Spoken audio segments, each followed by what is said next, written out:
Cycle നമ്മള് 13 റുപ്യക്ക് മേടിച്ചു.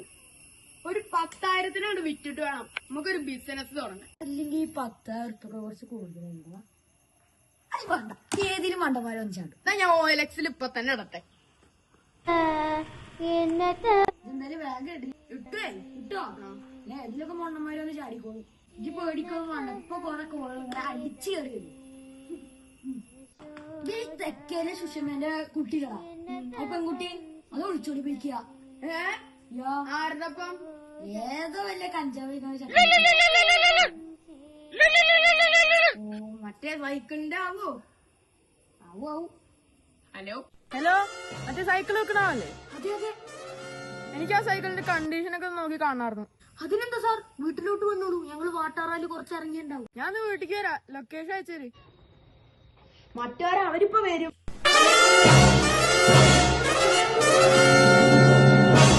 ഡാ അങ്ങോട്ട് വാ. ഇതാ സാറേ.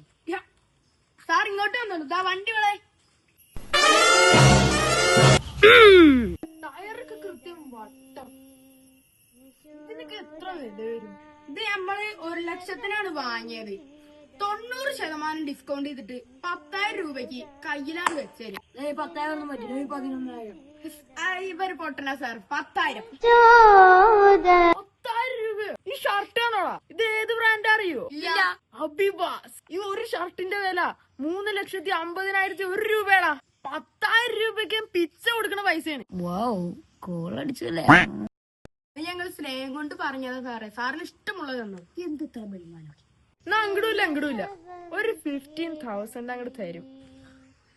മതി.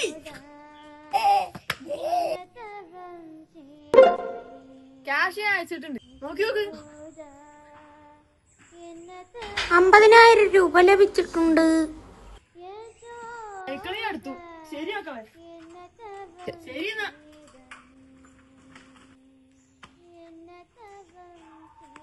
യാ, 50,000 റുപ്യ. എന്ത് ബിസിനസ് ചെയ്യും? എന്റെ ഒരു ഐഡിയ ഉണ്ട്. മുക്കാണ്ട് അപ്പിയിടണം. അങ്ങനത്തെ ക്ലോസറ്റ് നിർമ്മിക്കാലോ? പക്ഷെ എനിക്കറിയല്ല, ഞാൻ അവിടെ ഇരുന്ന് കൊടുത്താൽ ക്ലോസറ്റിനെ ഞാൻ കൈയിട്ട് അപ്പി കടിയിട്ടുണ്ട്. അത് നല്ലൊരു ഇതാണ്. മുക്കാണ്ട് അപ്പിയിടാം. യെസ്, അതിന് പേര് കൊടുക്കണല്ലോ, അപ്പി മുക്കൽ. അപ്പി മുക്കല്ലോ. അപ്പി കോലൻ.